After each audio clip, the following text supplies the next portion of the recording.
So now I want to switch into our program for today, and I'm going to briefly review our agenda for the day to officially welcome you all to today's program. As I mentioned, today's theme is building community and developing pathways in prevention.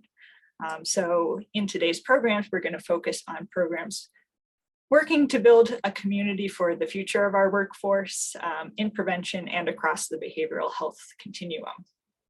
In a moment, our New England PTTC Director, Scott Gonyer, will join us to help open our session and introduce our featured presentation on the HBCU Cares Initiative.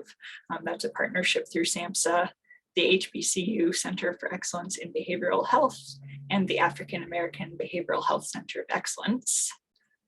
Afterwards, we'll hear from Lisa Conlan-Lewis about the work being done by the Parent Support Network of Rhode Island.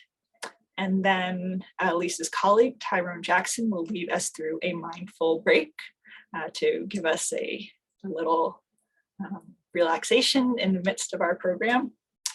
And after the break, we'll be joined by several of my PTTC network colleagues, Kristen Gilmore Powell, Deborah Nixon-Hughes, and Priscilla Giamasi, to share about some of the initiatives going on in our network to develop future leaders in this field. And we'll wrap up with a short discussion on the many pathways that can lead to a prevention career, as well as careers across the behavioral health continuum. So I hope that will provide some interesting learning for you today and reflection. And I am now going to turn it over to Scott Gonyer to introduce our first panel. Thanks, Kristen. Good morning, everyone, and welcome to day 2 of the conference. Glad that you're all able to join us. And I do get the great pleasure to introduce your first panel this morning. So you have 3 great folks that are going to be speaking with you. So first, Taylor Bryan Turner, the Assistant Regional Administrator for Region 1 for SAMHSA. Taylor Bryan Turner is the Assistant Regional Administrator for SAMHSA, where she serves as part of SAMHSA's leadership team and works to advance SAMHSA's mission in the 6 New England states and tribal nations. In this role, she develops, supports, and leads collaborative initiatives and supports other federal agencies to assure behavioral health is a priority throughout the nation. She's also joined by Dr. Leonisa Johnson. Dr. Johnson is currently an assistant professor at Clark Atlanta University and teaches counseling foundations and school counseling courses. Dr. Johnson is also the director of the HBCU Center for Excellence in Behavioral Health and its key initiative, HBCU Career Awareness, Recruitment, and Engagement Services for Behavioral Health, or HBCU Cares.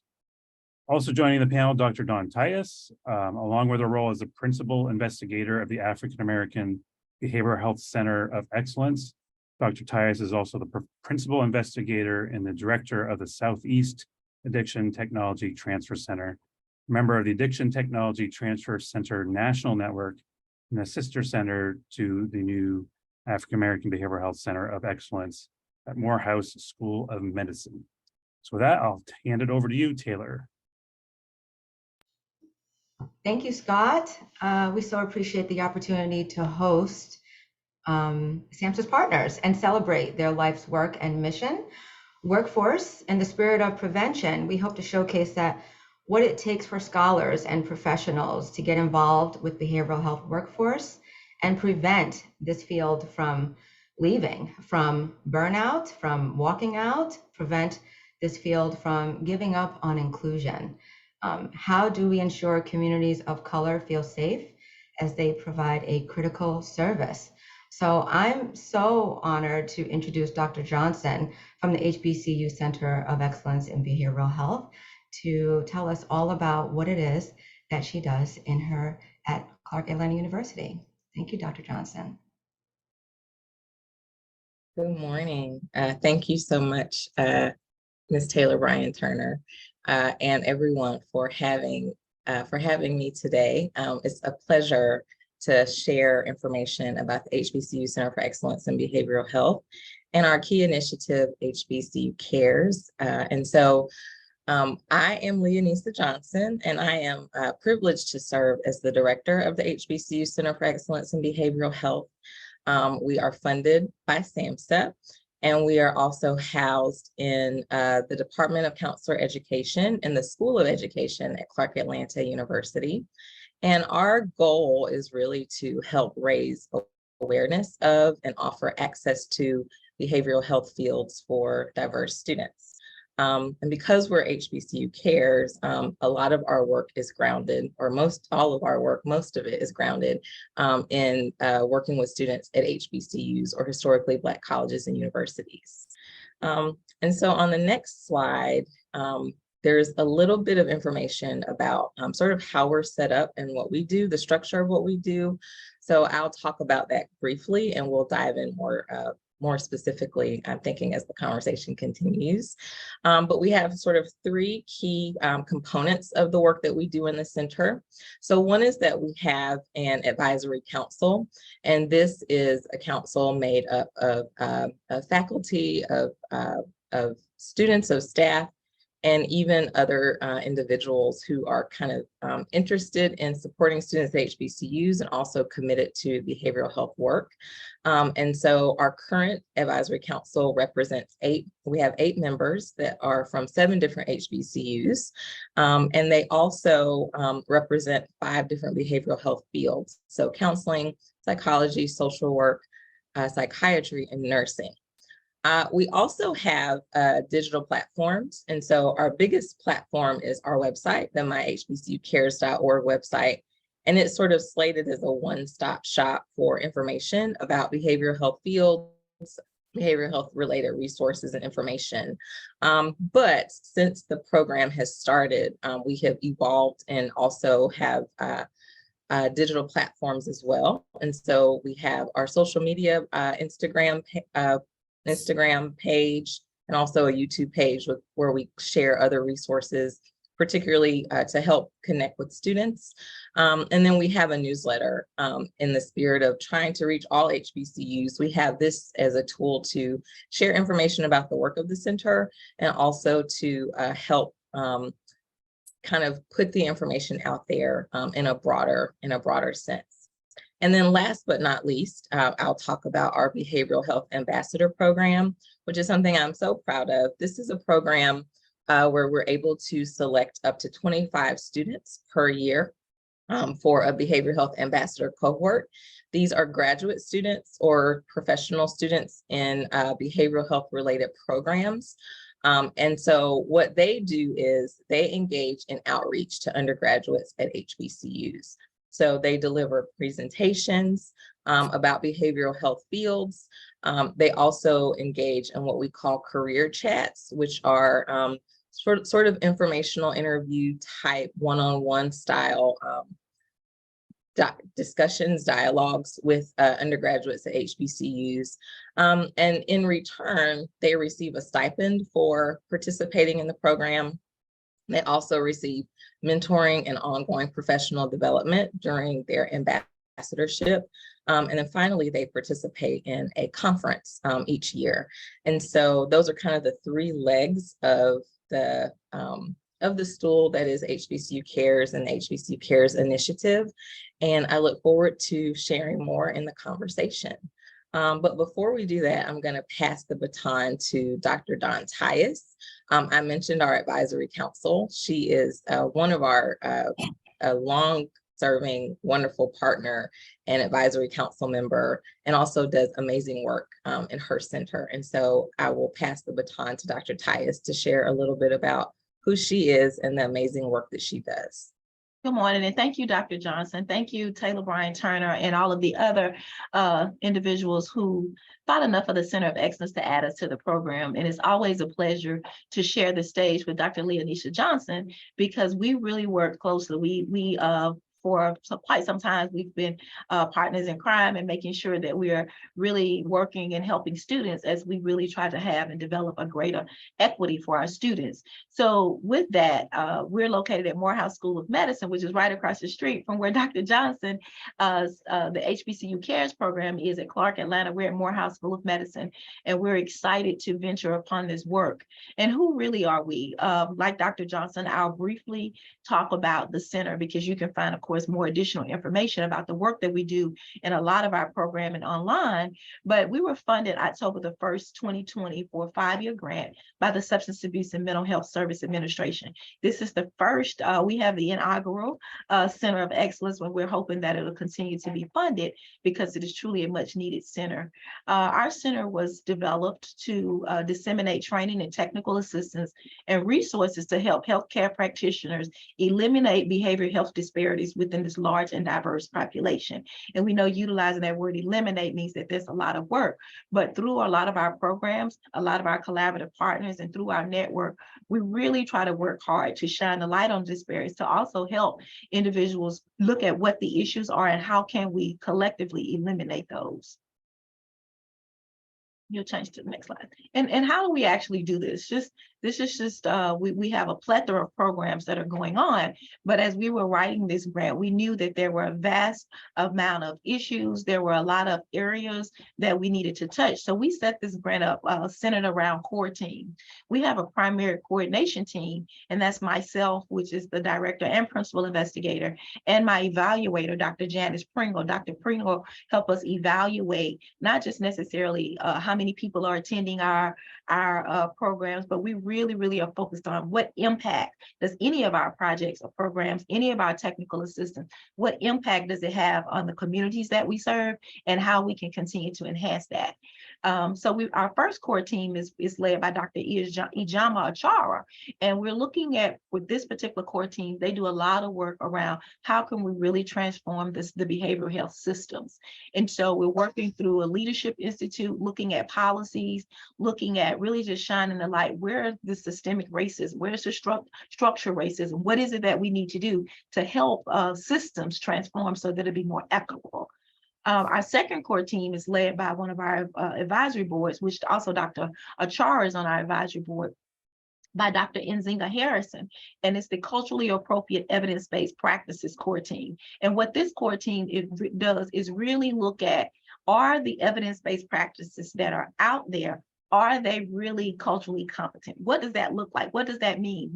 How do we need to expand this? How do we need to possibly change the narrative of some of those evidence-based practices? Because we know when we're working with African Americans, oftentimes we need to implement more of those promising practices as well. So Dr. Harrison and her core team are really working hard at looking at how can we really adapt some of those EBPs out there. And then we have Dr. Deetra Hawkins, who leads our culturally competent workforce. And that's part of how, a part of that is how we work with Dr. Johnson's team so well, is because we're really looking at how do we not only recruit, but we retain the next generations of leaders in the behavioral health space, our African-American leaders. And so it's almost like Dr. Johnson and I discovered the other day, it's almost like a pipeline program that within ourselves, because she worked really hard and through the master's program and the undergrad program, really providing scholars with the knowledge, with the skills that they need so they can get out into the working world. Whereas our Center of Excellence is somewhere we provide that level of mentoring also afterwards, and that level of support. And we continue to help them develop their knowledge, because we have our inaugural group is March the 12th through the 17th, we'll have our African American Behavioral Health Diversity Leadership Fellows program that will kick off. And several of her students applied for that program as well, for that academy. And it's a 6-month-long academy where we walk them through leadership. We walk them through not only developing themselves as leaders, but also how do you care for yourself as an African-American leader? How do you deal with some of those things that you may encounter while you're on the workplace? So we're super excited about that.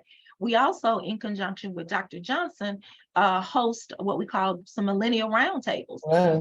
And it's important for us that we not only we often tell people what they need, but we want to amplify the voice of the people who we're trying to recruit to come into this field. So what drew you to this field? What is it that we need to do? What do you need from us to stay in the field? So now we're also on an HBCU tour with Health and Human Service Region 4, and we're going through, to several HBCUs, and we're collectively having the conversation so that we can help HBCUs develop strategic plans, but also what is it that their scholars need so that they can make sure that we can continue to keep them in this behavioral health space. And then Core Team 4 is where we collaborate with the TTCs, primarily our national office. So we can look at where some gaps are, what are some of those programs that are not centered around African-American that we can start to integrate more of the African-American focus, the cultural piece in those. So we work really, really well with our SAMHSA TA Center, but also we work very well with a lot of other TTC centers as well. But we just don't do it alone. Just briefly, just to talk about, those are our core teams. But we also, as Dr. Johnson stated, we have a robust executive advisory board. Our advisory board is made up of some pioneers, definitely some pillars in this space, with just to name a few: Dr. Arthur Evans, Dr. Satcher, Dr. David Satcher, Dr. Kamara Jones. And it was important for us to really, when you're thinking about behavioral health with African Americans, we can't leave out the history. So with the history, we need some of the pioneers who've been in this space for quite some time. And so I was so excited when they agreed to be a part of our advisory group and help us to continue to develop our vision. We also have what we call, and this is a continual process around developing our Black Stakeholder Engagement Council. And what that council is we have a council inside of a mega council, but it's where we're bringing together all walks of professions who deal with and come in contact with African Americans, whether you're a faith leader, you're a barber shop, whether you're a sorority or a fraternity. We're just pulling people together so that they can help us to train and disseminate in different areas of our community across the country. And then we have our National Strategic Partners Group. These are national organizations who partner with us to say, we want to see change. We really want to work with this population. And so how can we collaboratively do this together? So that's just a little small snippet of what we're doing at the African American Behavioral Health Center of Excellence. And thank you again. Dr. Tyus, yeah, bravo. Was that a small snippet? That was incredible work, really incredible work. And I would love to host a series of questions for you all. Dr. Johnson and Dr. Tyus, you are my partners for Partnerships for Equity at SAMHSA. It is a real necessity to be able to hold that space with you in partnership. I'm so glad that you could be with us today. I often talk about how we don't have any HBCUs in New England, but it doesn't mean that our young adults should not aspire to attend an HBCU with your leadership and programming to pursue a career to attend an HBCU and then to pursue a career in behavioral health. So I think this is really, really important for New England to hear about the possibilities, the opportunities. And so, Dr. Tyus, you queued up Dr. Johnson's work quite a bit in your conversation. I wanted to ask Dr. Johnson, how did you go about developing some of these innovative actions that you brought forward? Thank you so much for that question. It was several different pieces going on that sort of have inspired and informed the work that we do in the center. So one, of course, as you all know, there are just increased mental health and addictions related needs across the country. And we also are very aware that there are behavioral health practitioner shortages, some nationally, some regionally or statewide, but there are behavioral health practitioner shortages. And when you boil down even further, there specifically are diverse behavioral health practitioner shortages. And so part of what we do and why we do it in the center is, we have HBCU, a Center for Excellence. And so HBCUs are colleges and universities that were originally founded to educate students of African-American descent and other students as well. But there's real power in what HBCUs have done historically. And so historically, HBCUs have supplied more Black applicants to medical school. That's information, for example, from the Center for Minority Serving Institutions that Mary Beth Gassman runs out of Rutgers. They also confer 17% of bachelor's degrees to Black students in the US. And Thurgood Marshall Fund noted that HBCUs graduates many Black professionals such as engineers, lawyers, judges, et cetera. And so there were HBCUs are spaces where there are students who are going and achieving and also open to graduate degrees. And so the idea was, could we go where those students already are and plant seeds about behavioral health fields, or help water seeds or saplings that are already growing if there's interest. We also have been really informed by a study out of University of Michigan's Behavioral Health Workforce Center. They did a study that interviewed diverse practitioners in Michigan about the things that that shaped and sort of influenced their choice to pursue a career in behavioral health. And so some of that work, some of what they shared were things such as mentorship, having educational opportunities that specifically focused on or promoted behavioral health, and then also having a positive experience with an individual who worked in a behavioral health setting. And so there were other factors as well, but those three really resonated with us. And so along with sort of number one, knowing that there was a place where we could sort of talk to students, connect with students, knowing about the ways that diverse practitioners have been inspired to go into behavioral health fields, and then also looking at other workforce areas such as STEM, and thinking about the ways that they have engaged students in order to attract and bring them into STEM related fields, kind of mixing all those pieces together inform the way that we do our work. And so we're really hopefully intentional about the presentations that we do, that the undergraduates receive, those cultural chats, and then also providing that professional development to students that have already kind of committed to that path. So those are the things that influence and inform what we do and how we do it. And it's been just a professional privilege to see the impact and difference that those efforts have made. Incredible. I like to hear you say that you went to the community to engage the individuals, to hear what their needs were and what they're passionate about. Dr. Tyus, did you want to add anything? No, I think Dr. Johnson did a great job in summarizing that, because from the COE's perspective, we knew that we have a large challenge before us. And so we too had to amplify, and I like to say amplify the voices of the people in the community as well as the students, to see what their needs are and how can we have the greatest impact amongst the population with what we have to work with. And so, and we can only do that by collectively working with our collaborative partners. So ours was really based around impact. We're looking at some of the research and the data as to what some of the gaps are, but really how can we be attractive in doing so? And looking at, to be honest, what has not worked in the past and what could we potentially, not just because it didn't work, that didn't really mean that it wasn't anything good, but how can we put a different spin on it to attract people to be interested and to get people more involved? Excellent. You talk about partnerships, which kind of brings us to our next question, because we've all learned that we cannot do this work by ourselves. Mm-hmm. And you have to build trust in the community.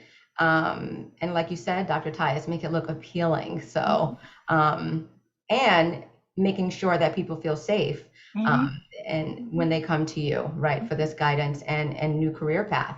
So I'd like to ask you both, how do you collaborate with your partners to engage students while supporting their career goals?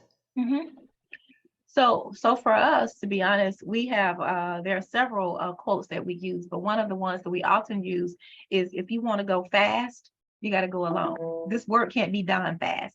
But if you want to go far, we got to make sure that we go together. And understanding that you have to develop that level of trust that you talked about. You have to be respectful. Is it easy to, when you start to talk about, to be honest, these cultural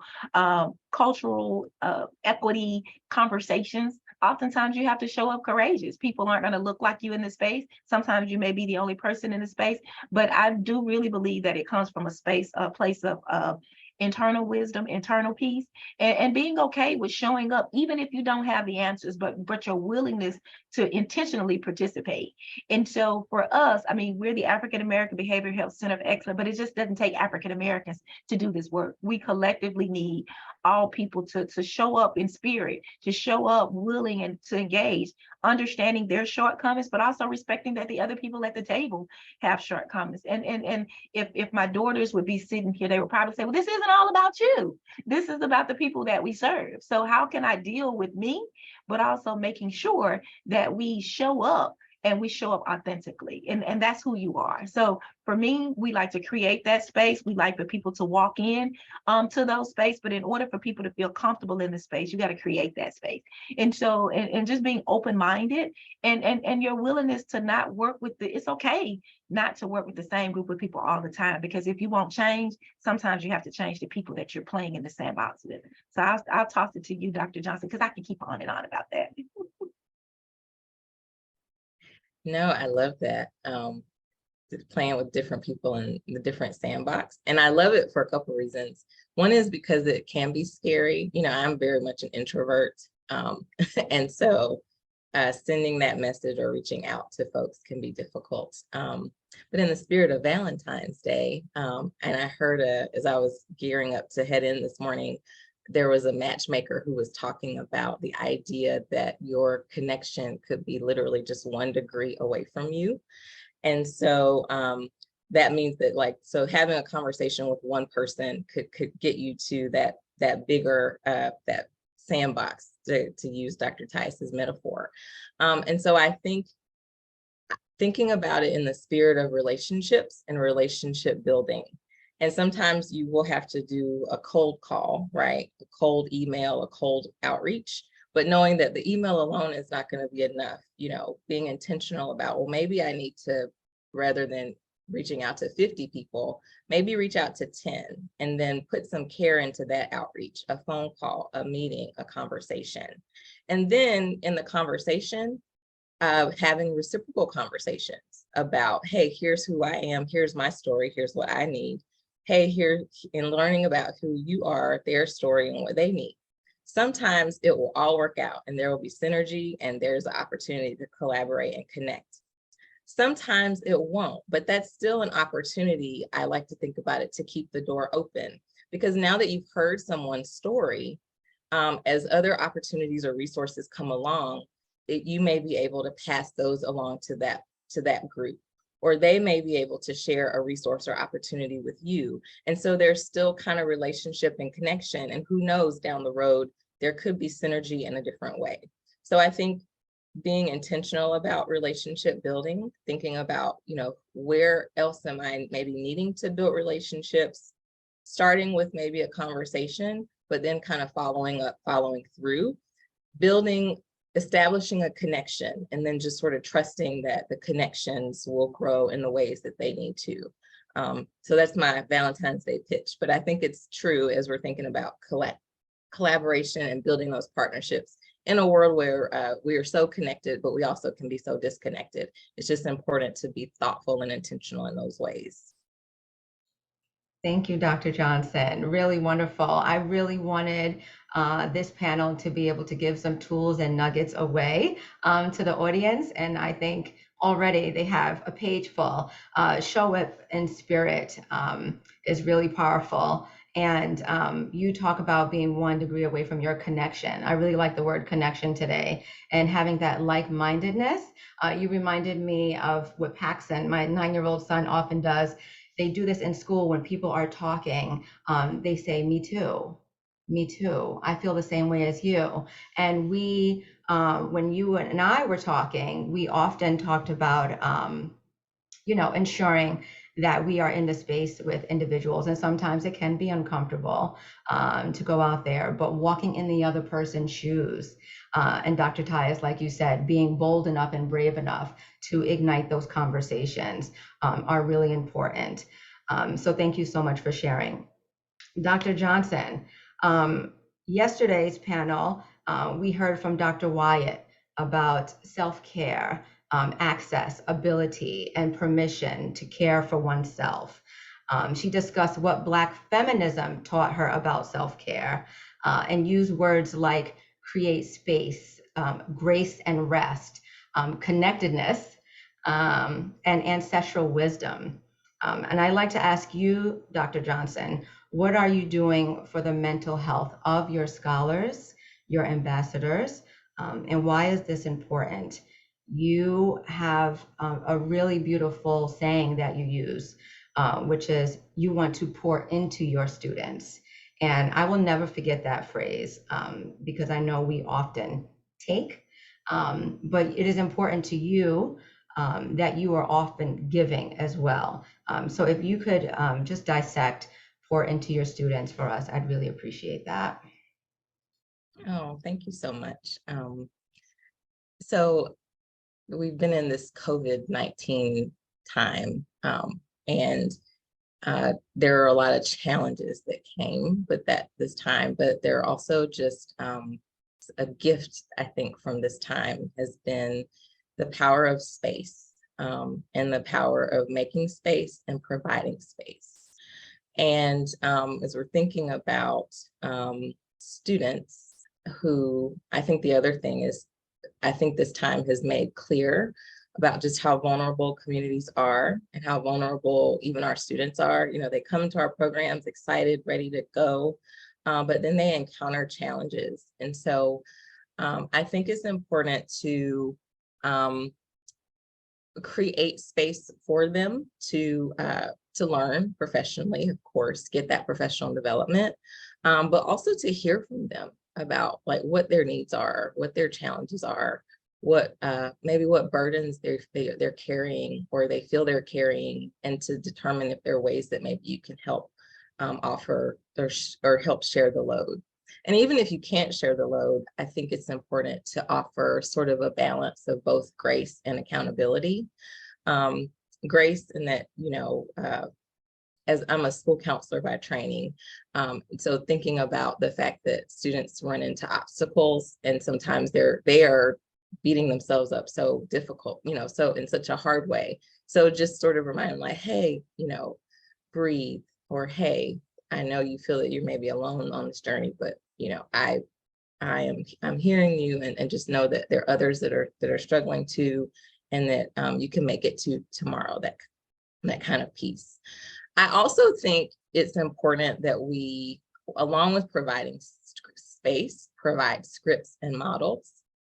And I'm thinking about this for myself because I know I shared a conversation about the fact that this weekend I chose to not do any work, which was hard for me. And then Monday came and there was just boom, boom, boom, boom, boom. And I found myself second guessing the choice. But I needed the choice in order to sort of show up for all the things that will be pulling on me during the rest of the week. And so I think sharing with our students what our scripts are, what our models are, when do you take a break? How do you put boundaries in place? Why do you use a calendar? And realizing that they're kind of navigating and using different tools as well. But being, I think, a guidepost, putting professional development or other opportunities to share and model what it is you're doing and how self-care looks in real time. I think that that's a really, really important piece. So in our program, of course, we have sessions on self-care. The conference is coming up. We're having a session just devoted to self-care practices. But also I think there's power in demonstrating and showing, and kind of as a form of cultural capital, like just sharing, hey, just so you know, this is what I do. This is also why I do it, so that I can show up the way I need to other pieces. I just think it's important. Thank you, Dr. Johnson. You spoke about a little bit what you do for self-care. If you want to give us a couple more bullets, and then I'll ask Dr. Tyus too. Great question. More bullets on self-care, other ways. You in particular. Ways that I do. Yes, Julia wants to know what are you doing in particular? What am I doing? Well, one thing I'm doing is I'm all my appointments, doctor, dentist, optometrist, putting those appointments in place and actually going to them. I'm in my 40s, so sometimes I feel like, a bit of a used car, but listening to those healthcare providers and pausing, incorporating things that bring joy. So reading more is something that brings joy to me. Also putting on a pause button. I'm a woman of faith, and so making time for those faith practices that are important to me, prayer, worship, etc., like prioritizing them. And then just on purpose, like hanging out with people that light me up. So hanging out with my family, hanging out with friends, calling folks, maybe if it can't be every week, like once a month, just to check in and have like a real conversation. So again, the things that I believe we all know to do, but making the time to do it. I came into my office this morning and I had a Valentine's Day card from a colleague. And I thought, wow, she actually paused and took the time to do it. And so I think it's just deciding that it's important enough to take the time and then trusting that all the other pulls will work out. I don't have it all together, but I'm working in that sphere in February 2023. So yes. Beautiful, Dr. Johnson. Dr. Tyus. And I know we have just a short period of time, but like Dr. Johnson, self-care for so long was so hard for me. And I'm a licensed professional counselor by training as well. And I had to remind myself, I talk a good talk, but am I walking the walk? And so in doing so, I had to step back and give myself, for me, it's the grace to be okay, to stop. It's okay. And everything doesn't have to be done right now. And also one of the things for myself is that I often ask myself when it comes to self-care is, what are those things that give me the greatest peace? What are those three things that give me the greatest joy? And I try to lean in more to those things, such as sometimes just sitting quietly. I love to read. So my reward is oftentimes buying myself a book. And I'm just going to say this, and I don't need any counseling, anything, but I love wine. I love red wine. And so in doing so, I like to buy expensive red wine. So those are when I see myself practicing self-care and giving myself the ability to step away, then I purchased me a bottle of nice wine. Not that I have to drink it, but it's just those things that are gratifying to me. And it's a work in progress, as Dr. Johnson said. We have a lot of work to do, but I'm no good to anyone if I don't take care of myself. And I'm constantly reminding myself. So for me, if I had to wear a t-shirt and around self-care, is give myself the grace. I love that. Thank you both so very much. I think we have a video that will round out our conversation. I want to thank you for your light and sharing with us today. In the spirit of Black History Month, you mentioned the people who came before us. How do we create more opportunity for the Dr. Jane Wrights of the world, who was a pioneer researcher, surgeon, contributed to chemotherapy, or Alexa Irene Kanadi, who became our country's first Black American neurosurgeon, and of course, Dr. Kismakia Corbet, one of the NIH scientists who helped develop the COVID-19 vaccination, and of course our very own Dr. Johnson and Dr. Tyus, and of course the Hernandezes of the world too. I don't want to leave out my brothers. We'd like to leave you with a word from our future behavioral health leaders, ambassadors, Megan DeReese from Dr. Johnson's program. Thank you.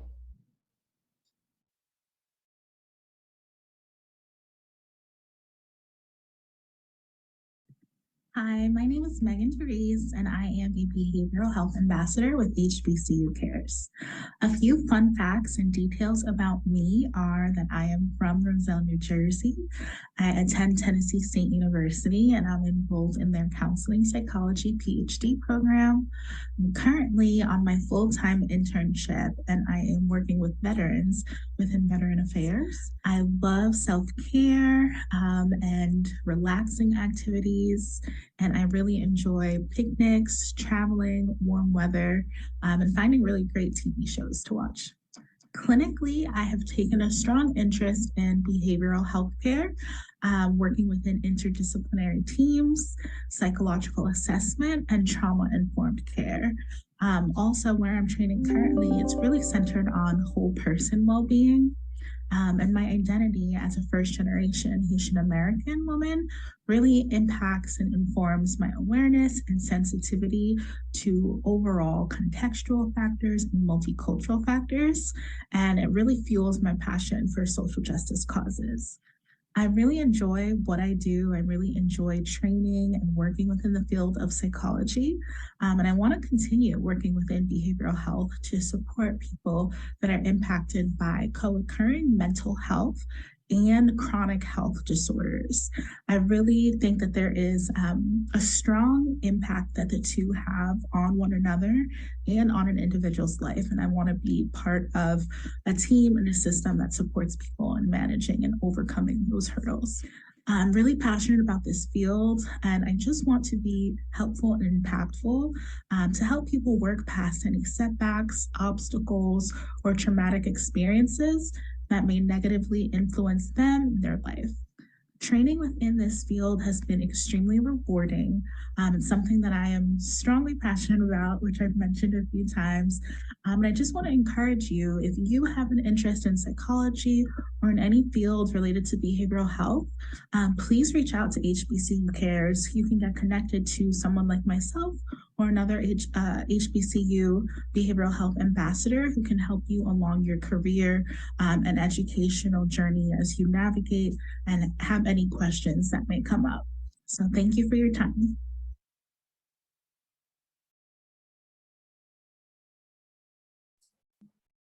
Great. Thank you so much to Taylor, Dr. Johnson, Dr. Tyus. That was great and really energizing for the rest of our day. So I am not going to play the video again. I am going to, oh, and here's Taylor's information. Sorry, Taylor, I jumped the gun there for you. But we are now going to move into our next segment of the day, and I am going to invite Lisa Conlan-Lewis, who is the Executive Director of the Parent Support Network of Rhode Island, to share about what they are working on there in Rhode Island. So let me stop sharing my screen, and Lisa, the floor is yours. Thank you. Thank you. Good morning, everybody. Hi, I'm Lisa Conlan-Lewis, and I want to share with you how we're building capacity. We're unique. Just hearing the great presentation, just trying to build on some of what we were hearing. I think some of the innovation that we bring from Parent Support Network of Rhode Island. I am the executive director there, but probably most important to share with you is I've been that executive director and on this journey of who I am based on my lived experience. So at Parent Support Network, we are a family peer-run organization of individuals and families who really represent those who have lived experience with behavioral health, mental health, and or substance use challenges. And within our roles, we are really helping and supporting the field. And so we've been really strong leaders at Parent Support Network in the state of Rhode Island, working together to help build a unique workforce to behavioral health. And that is a group, a certified, dual certified peer recovery specialist community health workers. So like myself, I come from this long experience with having a co-occurring background. So I'm 26 years plus long-term recovery. And what that means to me is having, for a long time, having to live with mental health. I'm a trauma survivor, but then also went through a period of where I was a polysubstance user and had challenges there. And so I take all those strengths now as the executive director. And I think we've been working really hard to build this workforce. Key to, I think, what someone shared in the presentation, very important to the mission and who we are, is to really promote equity, that health equity. So as we look at and we build that behavioral health workforce of dual certified community health workers, peer recovery specialists, that we're truly representing the communities that we're serving. So we are bringing those direct lived experiences, and we have a very special focus to ensure we're really recruiting and making sure we have a strong African-American, Indigenous, Hispanic, Latino, LGBTQIA+, disability focus, military, so we have veterans, even some of our workforce represents the elders of that. So we are really trying to diversify, and because if we're going to promote equity or reduce those disparities that exist, we have to bring all those experiences ourselves and how we help and support others through. So we've built a very formalized program. We are a federally registered apprenticeship program. So we take a more, I would say, non-traditional route, though I am proud to say that many of the people that do excel in our program and become certified community health worker, peer recovery specialists, are also starting to go back to the colleges and programs and starting to work on their degrees too. So we've been in this business of this special workforce for about 8 years. We have probably had over, close to 1,000 trainees who want to enter the workforce from Rhode Island. I'd say of all those trainees over the years, we've probably produced at least 300 to 400 interns. And now as a federal registered apprenticeship program for this dual certification, we're now starting to get graduates, and I think we're getting close to 100 in that way. And we've been doing the apprenticeship part of this going on just almost 3 years now. So it's a long route. And again, I think how we're really targeting to make sure we're reaching the diverse, every diversity in the workforce that we're trying to create is we're trying to take any way that we can self-refer folks in. We've had people's behavioral health therapists themselves say, you would be great for this workforce. We have individuals that have been dislocated workers. One of our strong partnerships is with Department of Labor and Training. It is with behavioral health ourselves. We also are working with our Department of Human Services.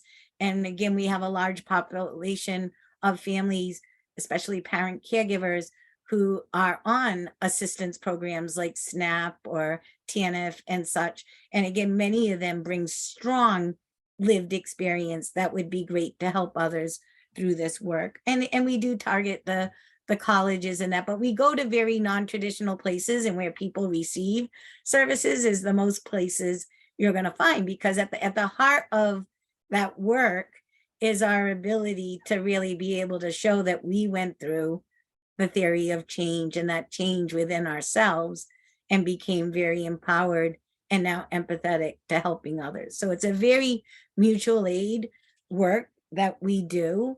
In that work, as we're doing this, we have gone into very special populations. So, we deliver the work ourselves as part of Parent Support Network, but we have partner sponsor agencies all around the state that we're also feeding peer recovery specialists and community health workers.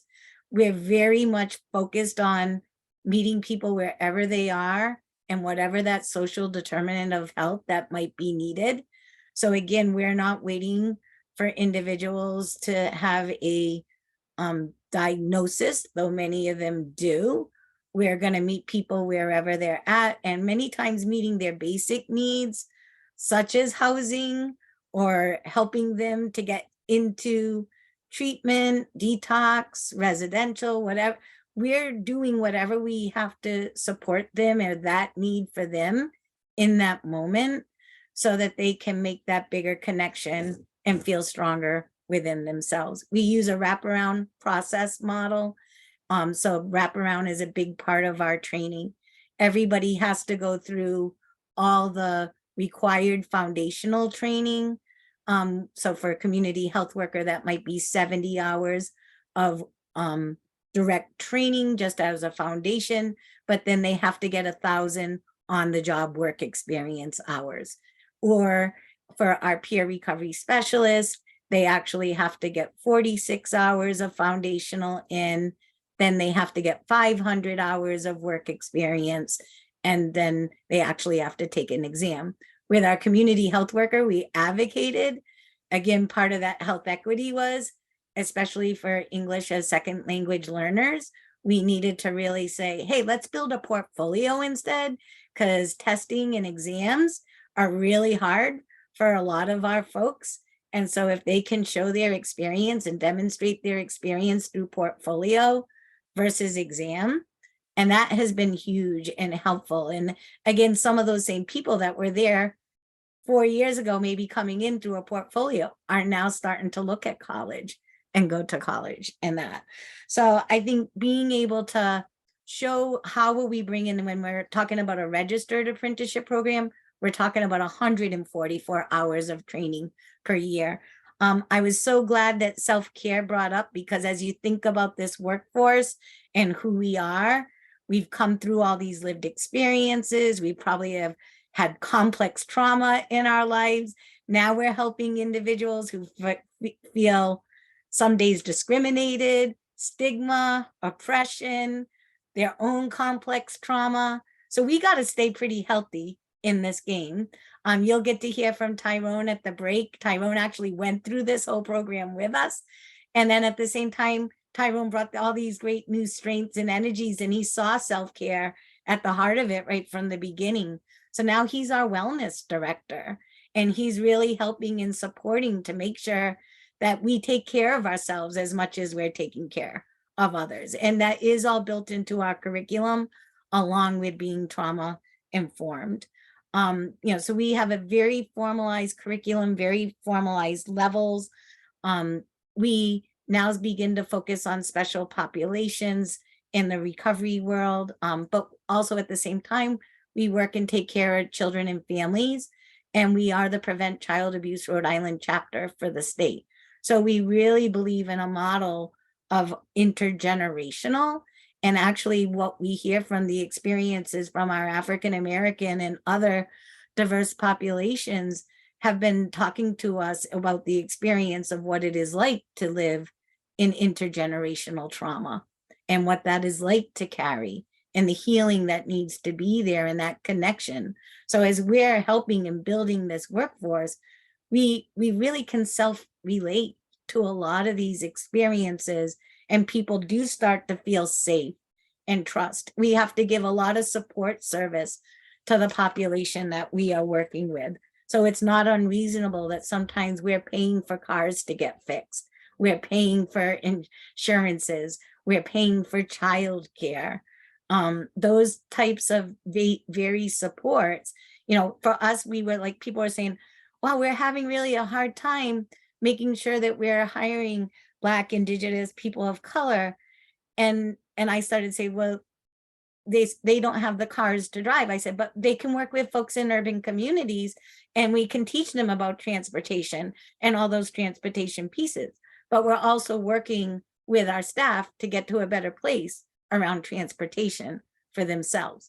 So sometimes we're a step ahead, or sometimes we're a step with. That's part of being a mutual workforce. Our training is very hearted. We have Michelle Stewart-Coates here in the background today. Michelle works with us as part of our foundational training to make sure we're all learning implicit bias, that we're following national class standards, that we're really beginning to be sensitive and supportive in how we approach the work, and that we are using holistic wraparound village practices.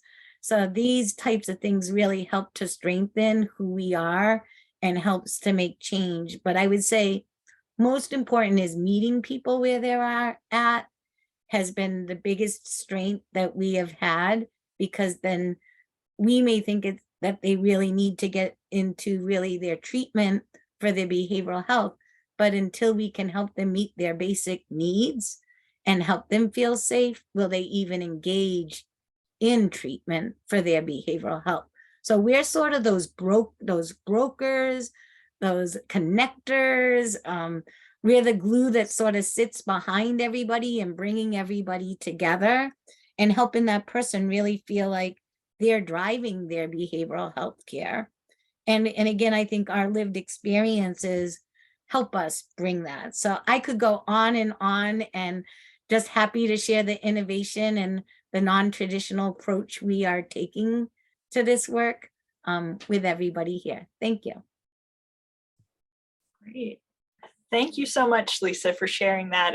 And I love how all of our discussions today are really connecting back to that idea of connection and community, and how we can build those. So thank you so much.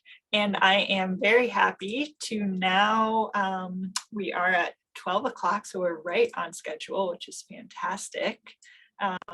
Very excited to introduce Tyrone Jackson, who is going to lead us through a brief wellness break. So Tyrone, please take it away.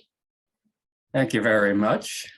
On this wonderful, lovely Valentine's Day, it's the perfect day to start looking at self-care.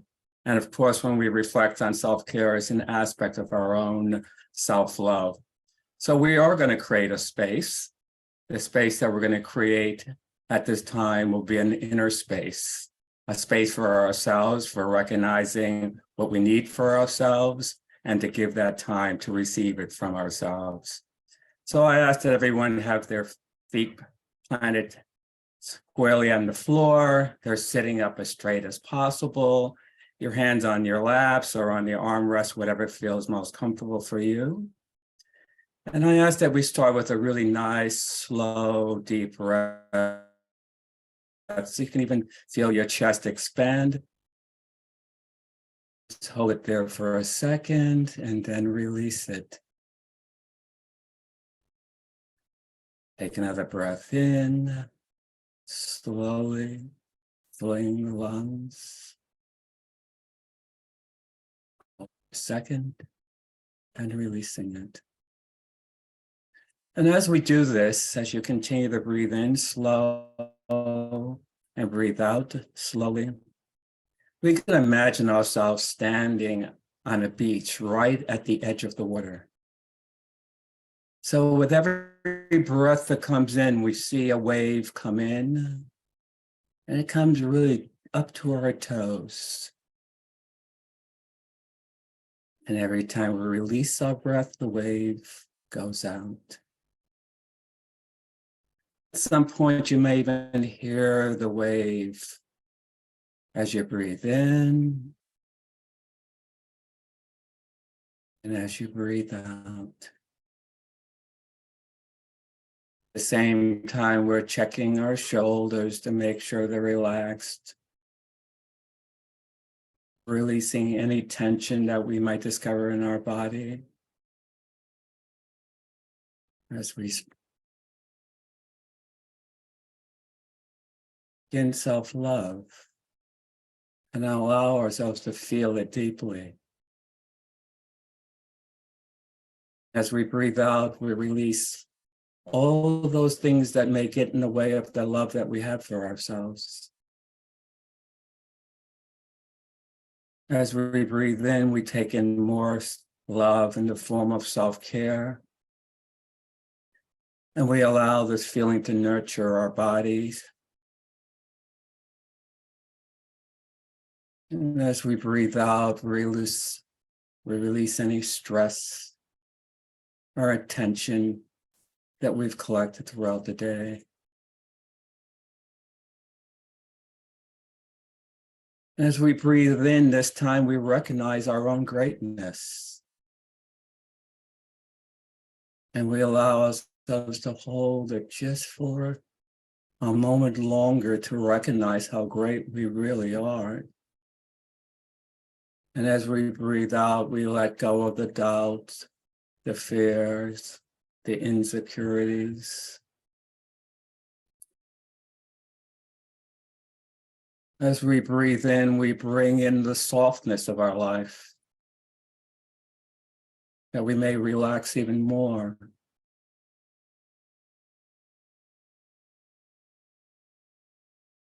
We breathe out, we let go of those sharp corners or edges that irritate us throughout the day.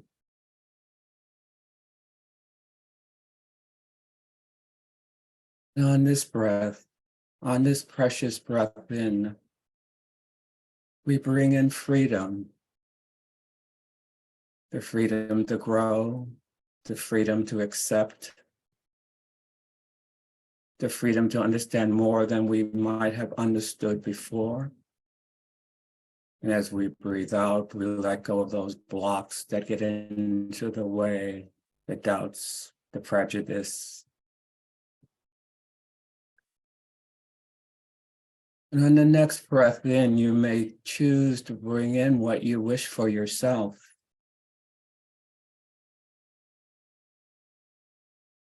And on your breath out, to release those things that you no longer choose to carry. Valentine's Day, and you can gift to yourself. With each breath in, you're choosing to be your own Valentine's and offering yourself the things for your own personal growth.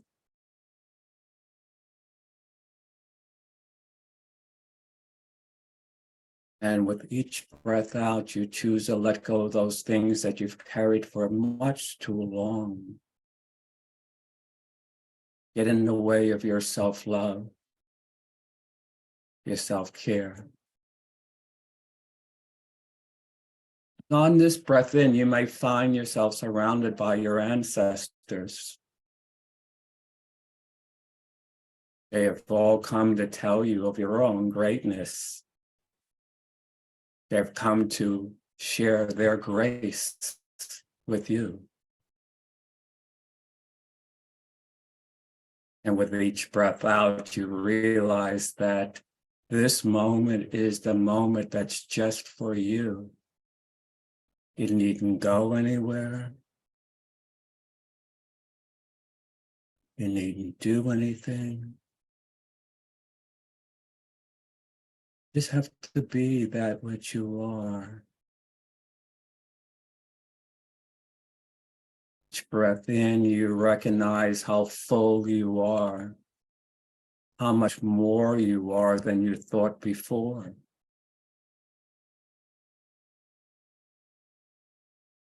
And with each breath out, you let go of your smallness.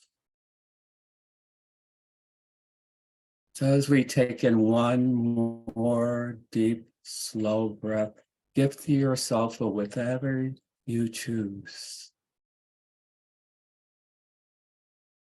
Your day may be joyous, and this joy you may feel and share with others as you breathe out and slowly open your eyes and start your day anew.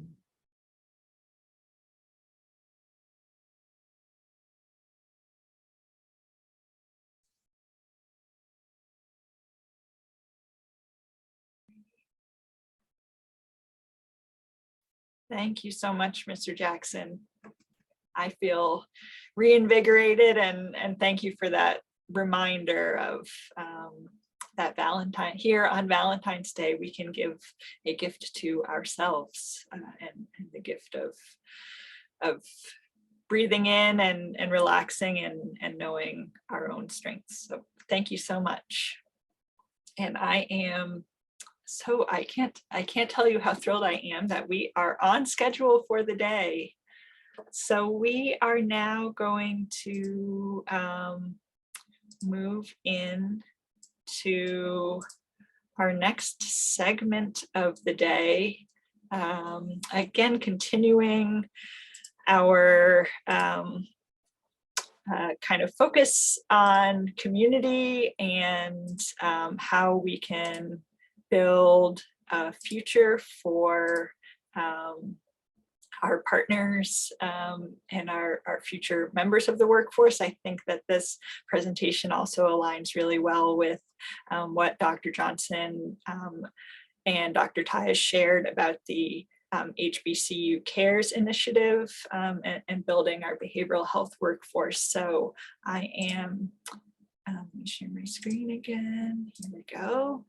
I am very happy to welcome now some of my PTTC network colleagues who are going to share about a couple of initiatives that have been going on in our network to develop future leaders in our field. So I'm going to welcome now Kristen Gilmore Powell, the director of the Northeast and Caribbean PTTC, Deborah Nixon-Hughes, the project director at the Central East PTTC, and Priscilla Giamasi, the project coordinator with the National Hispanic and Latino PTTC. So here we are. And Deborah, I think you're up first. Thank you, Kristen, and I am happy to be with you all today. My part today is to talk a little bit about the BOLD Fellowship. And as you can see in the text here, what BOLD stands for, Building Our Leadership in Diversity. It's a fellowship program. SAMHSA contacted all of the PTTCs and the national centers and put out a supplement for all of us, asking if we were interested in sponsoring a one-year fellowship program. And of course, we all said yes, particularly in prevention, because a lot of times prevention is one of the first things that kind of goes when there's tight money. And so for us to be able to build up the workforce and their capacity in prevention was excited for all of us. During our PTTC, we have a network group called Building Health Equity and Social Justice Work Group. And so when this opportunity came out, we as a work group got together and said, well, let's make a little bit of a change in what they've asked us. They've asked us to build prevention professionals, but we want to make a little bit of a change.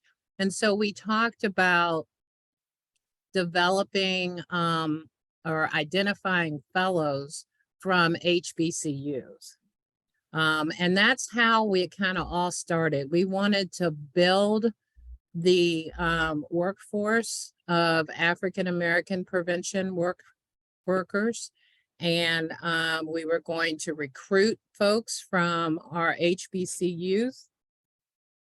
And it didn't all happen that way, but I'll talk a little bit more about that. So there was a collaboration out of the 10 of us in the national coordinating centers. There were 9 PTTCs that collectively went together to develop what we called the BOLD Fellowship Program. It was a competitive program for those that were committed to improving prevention responses to substance use, misuse in Black and African American communities. So we were going to do something a little bit different. We're recruiting a different workforce than usual. And then we were talking about doing something in terms of evidence-based promising practices that we could use in Black and African American communities, because many times you see that the outcomes for those populations aren't as great as they were for our other communities. So that was what we decided to do. So right now we have 9 PTTC fellows in the BOLD program, and we're doing a lot of great things. And I'm not sure, what's the next slide? So we had a planning committee, and these are all the people that are in our planning committee. It was challenging. I think it was timing more than anything else to recruit our fellows at the point that we tried to recruit them. We were supposed to have them on at one point by July, and then we got an extension to October, and then some even had a problem with recruiting those individuals from in October. But now I think Well, we did have a full set. One of our fellows must have dropped out, but otherwise we do have our fellows. And what we did is we developed a training committee, and we have a whole curriculum for the fellows. And we identified a science, prevention science mentor. I think it's really important that we talk about prevention as we move along the continuum, is really looking at professionalizing the field. We're trying to look at not having as much turnover in the field, paths for people to go, certifications for people to have. And so these fellows are going to get every opportunity that they can to move prevention forward. Because at some point we got to turn off the spigot. We can't just keep reacting because we don't have enough money to do that. So focusing on prevention is critical. Within our group, LaShonda Williamson was the person that really kind of led our group, and she's the leader of our Bold Fellowship Committee.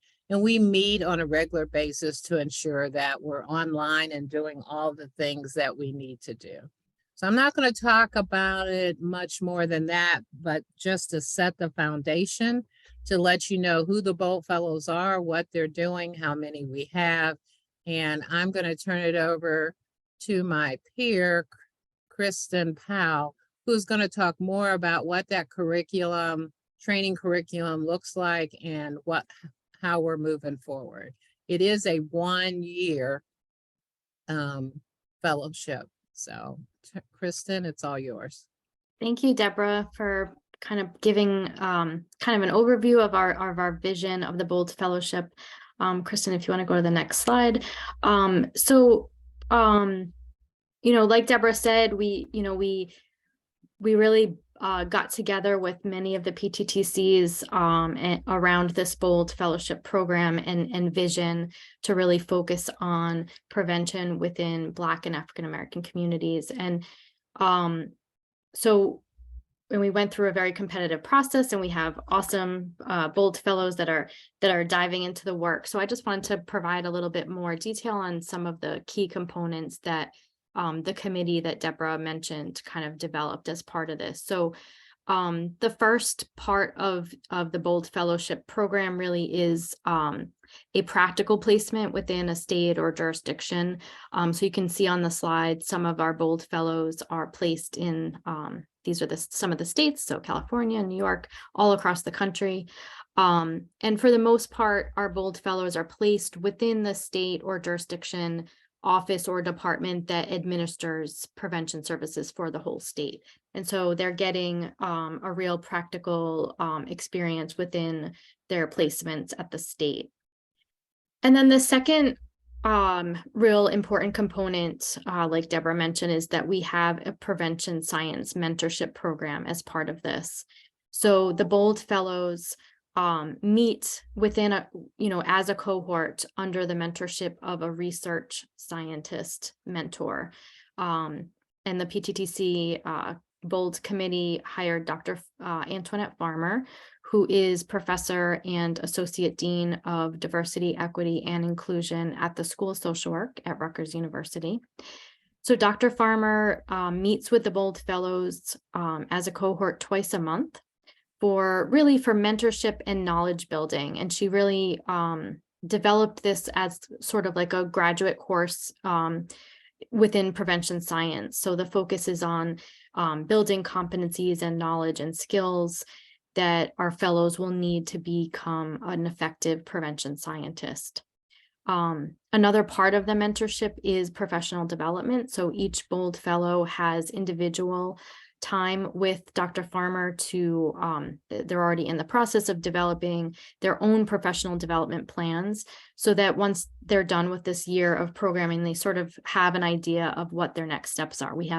I'm happy to say we already have a few writing applications probably today for doctoral programs and that kind of thing. So we definitely have seen already in just a short amount of time that they've really been working on a professional development plan for themselves, which is exciting.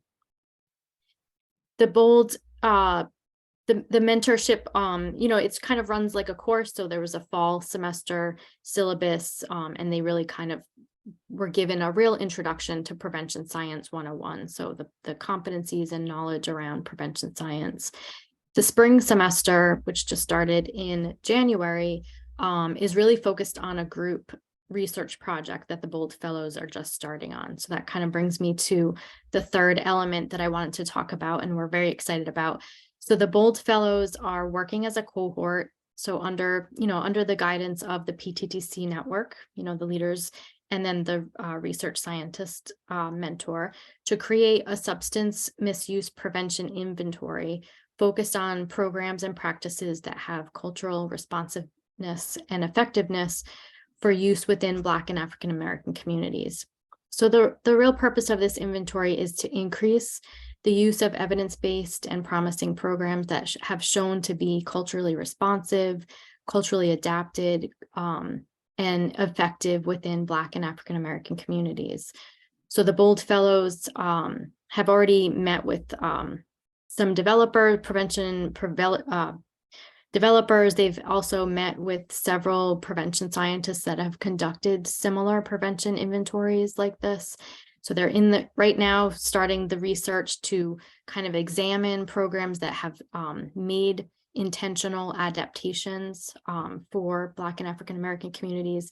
And another key part of this inventory is going to be highlighting the gap in these types of services so that the prevention fields can kind of use that as a roadmap for continued work. And so the leaders will really work in the summer to help the BOLD Fellows think about a dissemination plan to share their resulting inventories. And this hopefully will include conference presentations and then also presentations within their states and, to local prevention agencies. So that's just a little bit about the components. Like Deborah said, they're getting a lot of training besides the mentorship, ethics and core competencies. We have quarterly coffee chats as ways to kind of bring the fellows together and really engage with each other and with the PTTC leaders. We're also in the process of developing probably a 2-day retreat in person in June. So there are lots of training, but also lots of ways that they're able to engage with each other as a cohort and with prevention scientists in the field. So I think that's our time. That's a little bit about our program. Great.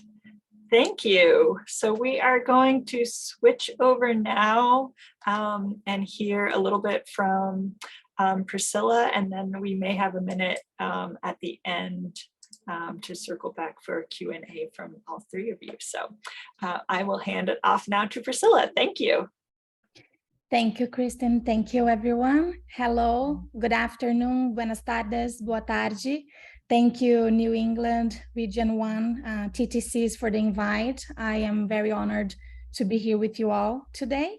My name is Priscilla Giamassi, and I am the project manager of the National Hispanic Latino Executive Leadership and Fellowship Program. I know that is a long name, but I'm gonna share more information with you soon. This is a program of the National Hispanic and Latino Addiction and Prevention Technology Transfer Centers. And these centers are housed at NALBA, the National Latino Behavioral Health Association. On the next slide, I just want to share with you some more information about the foundation for this program. We are very familiar with that sentence, nothing about us without us. And this is a program created by our people to our people. So I'm really, really happy to share with you about this project today. I've been coordinating and supporting the program since 2019. I was also a fellow last year, so I'm just honored to talk more about it. The National Hispanic and Latino Executive Leadership and Fellowship Program is offered to individuals that want to develop executive leadership skills and want to maximize their potential in behavioral health. The fellows are entry-level and mid-level career leaders and managers in the behavioral health sectors, and they are interested in executive leadership. The entire program is based on the book titled Leadership with Impact, Preparing Health and Human Service Practitioners in the Age of Innovation and Diversity. This book was written by Dr. Juan Araki and Dr. Eugenia Weiss, and they are also the main instructors for the training. The program is free of cost for a period of 9 months. Selected fellows have the opportunity to meet with Dr. Araki and Dr. Weiss to learn more about the idea framework and other information that they share throughout the program. The fellows have also the opportunity to have one-on-one coaching sessions with Latino leaders in behavioral health. And they also have the opportunity to meet some of our special guests, such as Dr. Daniel Dawes, Dr. Marilyn Sampillo, Dave Clausen, and more. We have established a very strong review system and a review committee to help us selecting the fellows for each cohort.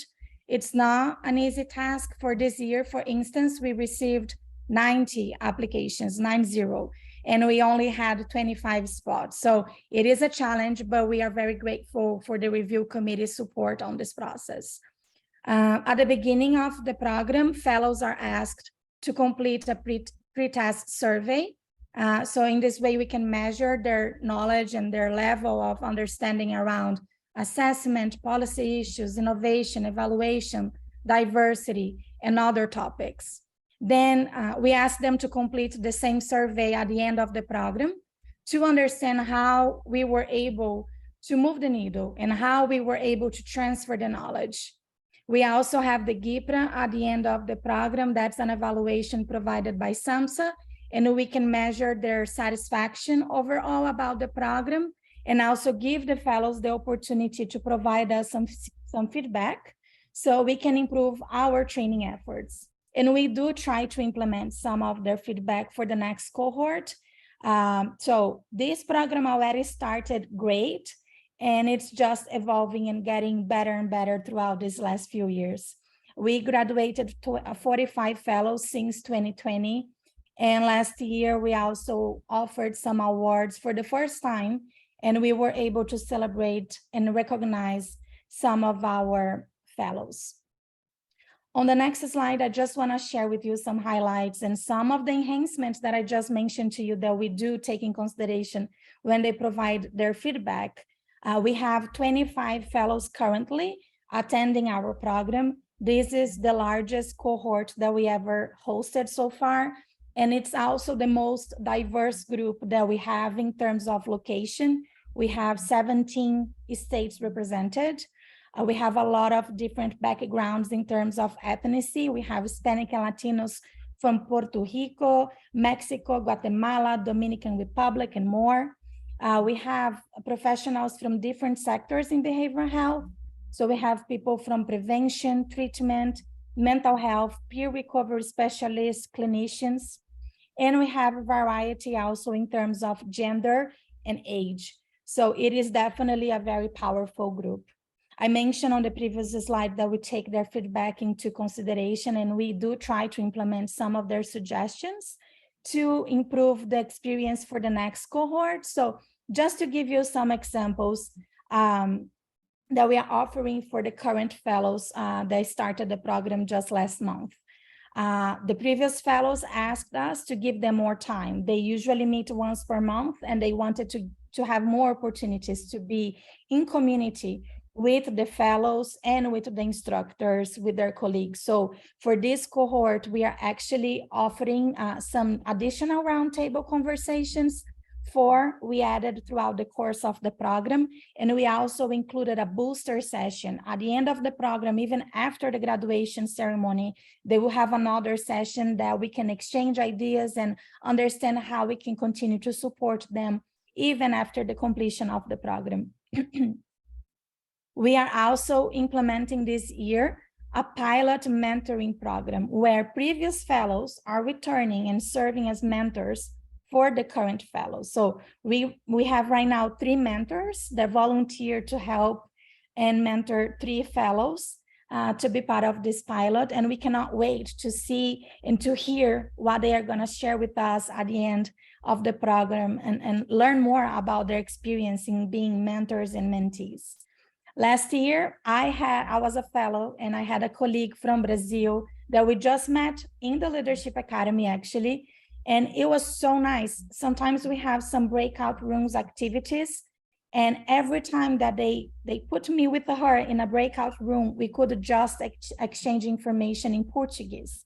So it's amazing to be able to speak in your own language and not needing to translate things or be concerned about how you're going to pronounce words. So for this year, we are encouraging fellows to do this even more when they have the opportunity to speak in Spanish or English, whatever they prefer, to do so, because we know how much better it is to express ourselves in the language that we chose to do so.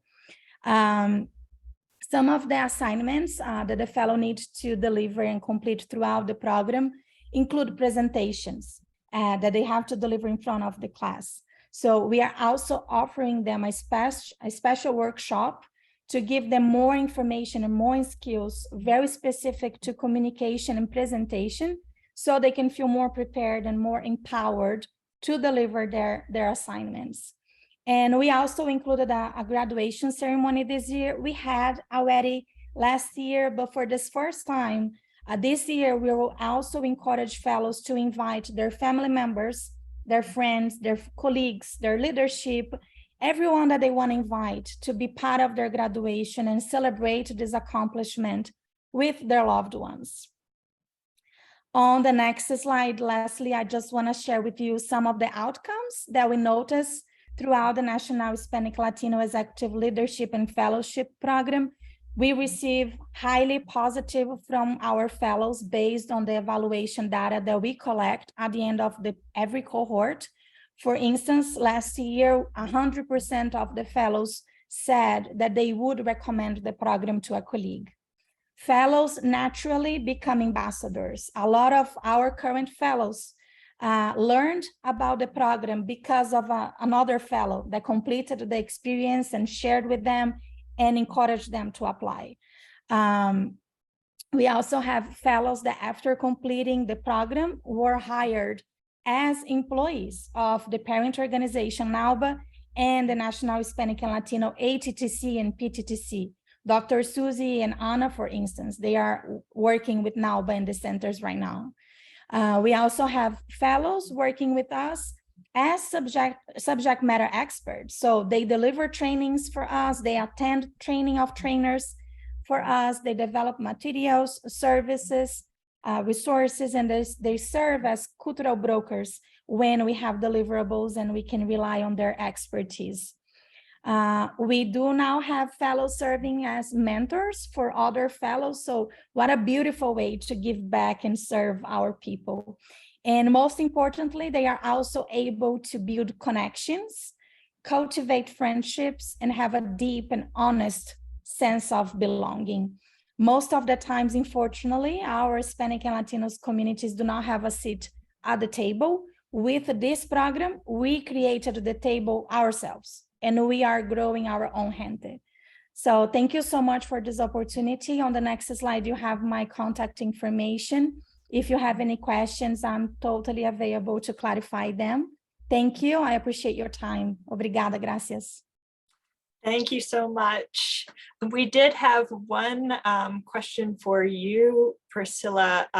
If you could share a little bit about what the requirements are for applying for, or if you have a link to the program that you could share in the chat, I'm sure folks would be interested in that. Definitely. I'm gonna find here and I will share as well on the chat so you can read throughout and understand better. We do not have applications open currently. We just closed the applications last year and we started the next cohort, the current cohort last month, actually. So applications are not open right now, but I will share the information so you can learn more about the program and be in the lookout. Just keep checking the National Hispanic and Latino Addiction and Prevention Technology Transfer Centers websites. Once the application is open, you will learn more. The requirements is that if you're not Hispanic or Latino, you need to be serving the Hispanic and Latino communities. You have to fill out an application, including explaining your interested? Why are you applying for this program? How are you gonna use the skills that you're gonna develop in order to continue serving your community in the best way that you can? You don't have to have a background in terms of academic credentials or anything like that, but basically you need to be either Hispanic and Latino or serving our communities, be involved in behavioral health in any of the sectors of behavioral health, and be invested in your career and your next steps, interested in gaining more skills and learning more to feel more prepared to apply for your next step in your career. Thank you so much. And while we have a minute or two before we switch over, I did want to just put the question out there for kind of all three of you, just thinking kind of big picture. How do you see these programs kind of contributing to the future of our field, you know, prevention and across behavioral health, and what you hope will come of programs like these in the future, or what are we building towards? So I'll leave that open for any one of you to answer. So Kristen, right before we do that, I do want to say, in terms of our prevention fellowship, in terms of the eligibility for that program, truly we were looking for people in their master's program. I know we have at least one person in their doctoral program, and not necessarily in prevention, but have a passion for prevention, knowing that that's the direction they want to go. We're also required to prepare our fellows to take the certification tests. And so we've spent a lot of time increasing their knowledge around the certification tests.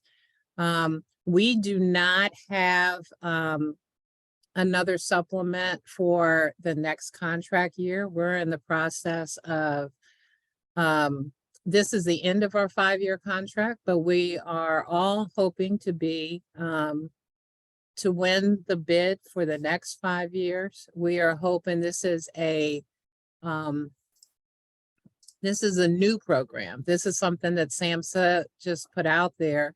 And what I'm hoping is that we develop a group of individuals that are prevention focused, have all the skills and the training to be able to increase the better outcomes for Black and African American communities. That's kind of one of the directions. We want to increase the professionalism of the field, and we want to increase positive outcomes for those communities. So I don't know, Kristen, anything to add for the Bold Fellows? No, I think that's great. Yeah, thank you. Thanks for giving a little bit of that extra background too about where we are in the program, and that aligns, you know, so much with some of the other initiatives that Taylor and Dr. Tyus and Dr. Johnson shared with us too. So you know, multiple pathways to building our workforce and making sure that the people who are working in our field represent the people that we're serving in the field. We're going to present our inventory at the NPN conference in Birmingham, Alabama. And so those that have the opportunity to go to the NPN, please look at our workshop that's coming up. We are talking about having a poster board where all the things that the different groups have developed, you can see and probably use in your own work in prevention. I know, Priscilla, you're on. Thank you. Thank you. I will share as well. I'm going to copy you, Debbie, and I will share that we will be presenting about our program as well in May in Seattle, Washington, on the Focus on the Future conference created by the Evergreen Council on Problem Gambling. So if you were there and you want to learn more, please, I invite you to do so. And I think my colleagues already answered. I think as a fellow, that I attended last year, it's priceless to be in a room full of people like you, that they understand your challenges. When I am uncomfortable with speaking in English, I just say the name of a conference, Focus on the Future, and sometimes that doesn't sound properly. It looks like I'm swearing. I'm not swearing. So even that, being in a room full of people that also do not have English as their first language, that also understand the issues of being an immigrant, the documentation process, how painful it is for you, for your family, to be able to work here, even if you have your diploma back in your home country, to be able to find opportunities here that will value the experience that you're bringing to the table. So as a fellow, just being in a room of people, full of people that understand you, that support you, celebrate you, is just priceless. And as the project manager of this program, it's amazing to see that we walk the talk. We've been praising and preaching to people to give us opportunities and hire our people. We are doing this.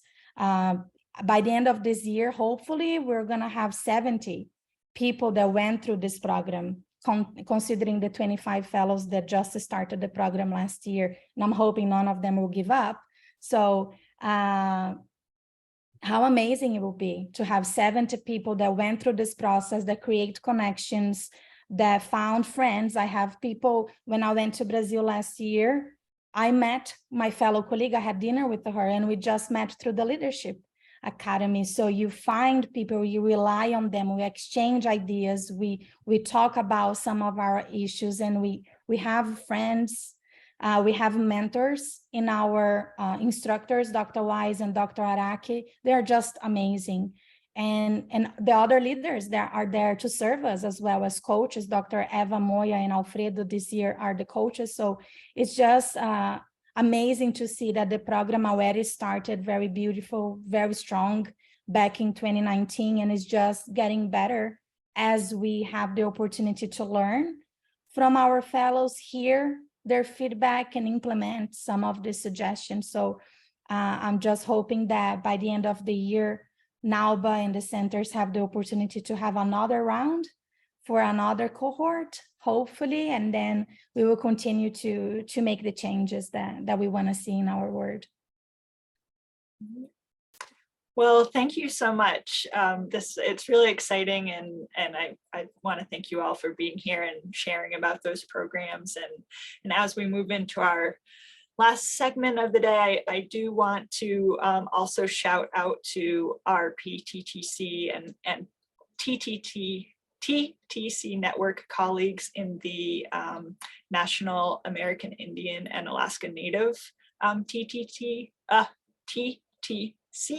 centers, because they also are doing a lot of leadership development and building resources and building community within those populations and the people that they serve as well. So I just wanted to make sure, that we covered them and mentioned that they have a lot of great resources in this area ongoing as well. So lastly, we're going to move into our prevention career background discussion for our last few minutes here. And I initially planned this as a panel discussion, and then realizing that we had a lot planned today, we decided to shift a little bit into having a little bit more of a group reflection period here. So I wanted to start off by sharing some of this word cloud, and I pulled some of our program participants here in our PTTC network from some of the programs that I coordinate, asking them about the types of roles that they held before they entered the prevention field. Because one thing that we find across our behavioral health continuum, but particularly in prevention, is that people aren't necessarily coming straight from an undergraduate or a degree program and into the field. Sometimes they've had a whole career in another area before they enter our field. So a few of the answers that they gave, some were within the spectrum of behavioral health, people who came from social work or case management, child welfare, and moved more into a prevention field. From that, some people who worked in different areas, hospitality, retail, consulting, theater, human resources, business development, and from those backgrounds found their way into a career in prevention. So I bring this up because I know there's a lot of different backgrounds that people have. And I think one way we can think about growing the field is to understand how we can really leverage the experiences that people bring into our field and think about how we can make sure we're connecting with people who have the skills and information that we want to share with people. So I bring this up briefly to kind of highlight the different types of roles that people might have in prevention. And this is the domains that are highlighted through the ICNRC prevention specialist certification. Some of the areas that they indicate that people who are working in prevention will have to do for tasks. So those include things for planning and evaluation, using strategic planning processes, evaluating our activities to assess outcomes, developing prevention plans in partnership with community stakeholders, doing prevention education and service delivery. That might be actually doing the education, training, teaching yourself, coordinating prevention activities in different settings. Communication is a huge part of what we do in prevention, promoting the programs, services, and activities that we do in prevention, doing marketing and social media to promote our work, and applying the principles of effective listening, of public speaking, of facilitating throughout all of those. Community organization is another domain of prevention. A lot of what we do is building a diverse group of stakeholders to include in prevention activities, to build community ownership of prevention programs, collaborating with our neighbors and neighboring agencies and organizations, offering guidance to stakeholders to mobilize for change. And then, of course, public policy and environmental change, whether that's participating in policy development, again, collaborating with others to strengthen effective policies, or providing resources and information to promote environmental changes within our community. So I wanted to go back here to my initial word cloud and having shared some of those different roles in prevention with the word cloud that I had asked people to complete previously. And you can see how a lot of the skills that we come up with in prevention as preventionists, you might have already developed in another role as a youth program leader, as a social worker, as a consultant, as a human resources professional. You might have developed company policies as a human resource professional. And in a prevention role, you could help organizations implement tobacco-free policies on their campus or other related policies and environmental changes. So in our last few minutes, I wanted to also share my word cloud and see from our group today. So now I lost my, switching my screen. I wanted to invite you all to have a chance to share a skill that you may have brought with you from another organization or from another experience that you had before you entered your current role. Just to get us thinking again about the ways that we can be mindful in our recruitment and retention of our staff. And it doesn't have to be in a prevention role, but if you're a counselor or a drug and alcohol specialist, what skills did you use from another career in your work today? So I put this link here in the chat, and you can fill in, if you click the link, you can type in a couple of thoughts of some of the skills that you've used, and we can see a little bit about what you might have done in your own experience. So I'm seeing we have public communication skills, creating PSAs and graphics, project management, particularly for those of us who are in prevention. We do a lot of project management, lifelong learning, crisis intervention, that definitely spans the spectrums.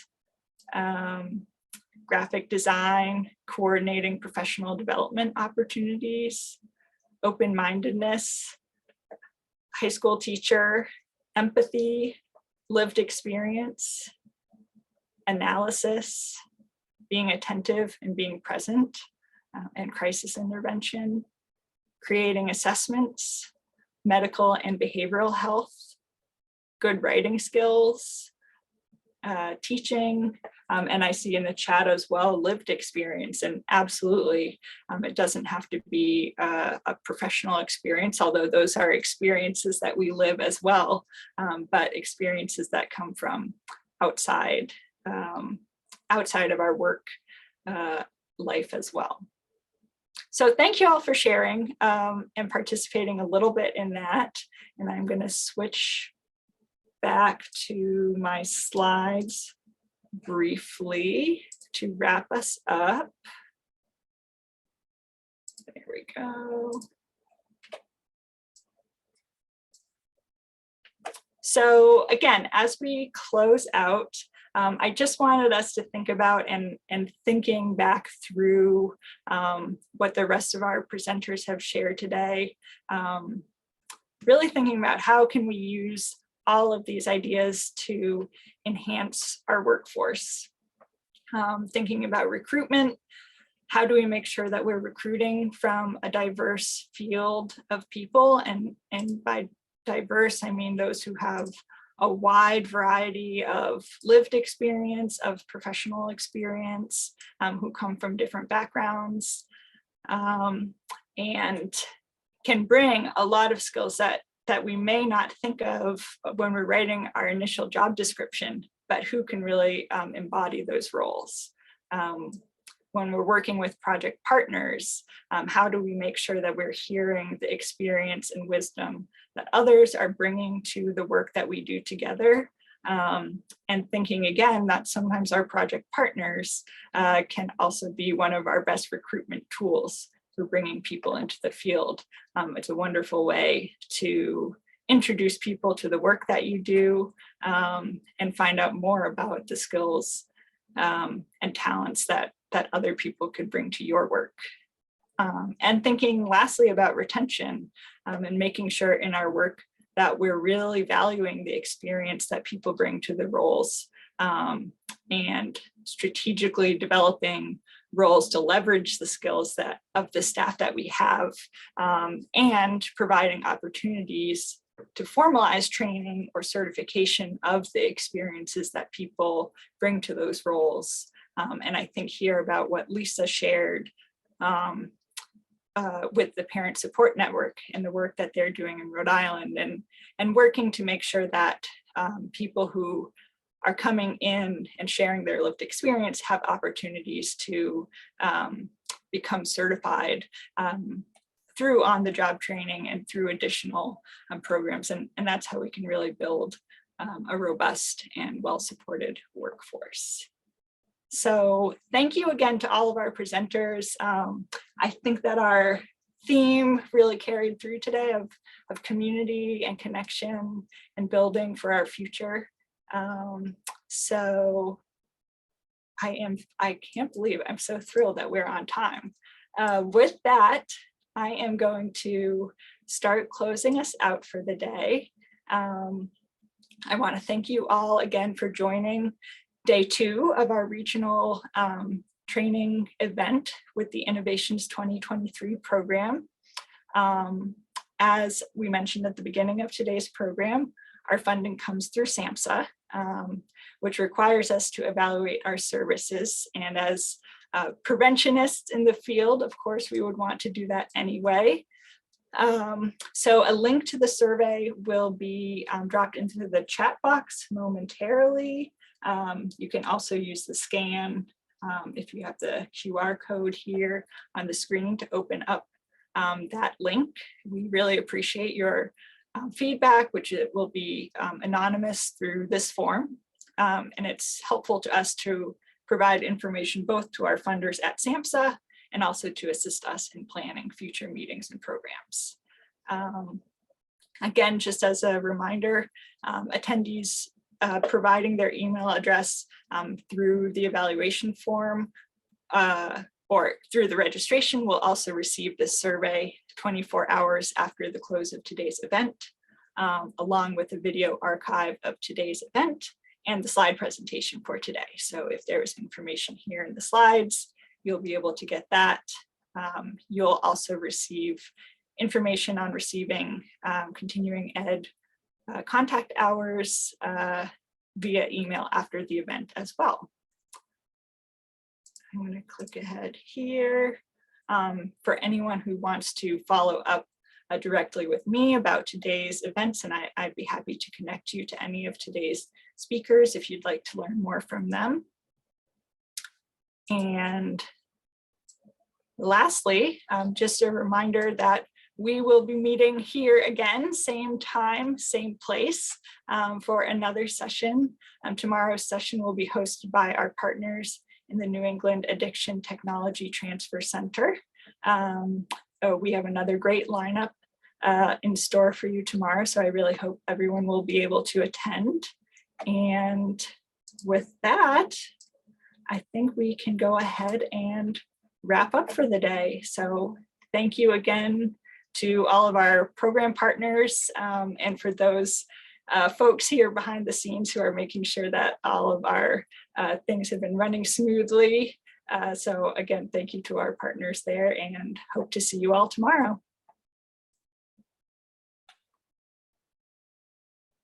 Yes, and I do want to highlight, Ingrid just shared in the chat, again, the link for the event page. So if you were on the fence about going tomorrow, make sure to check that out and see the speakers that we have lined up for tomorrow.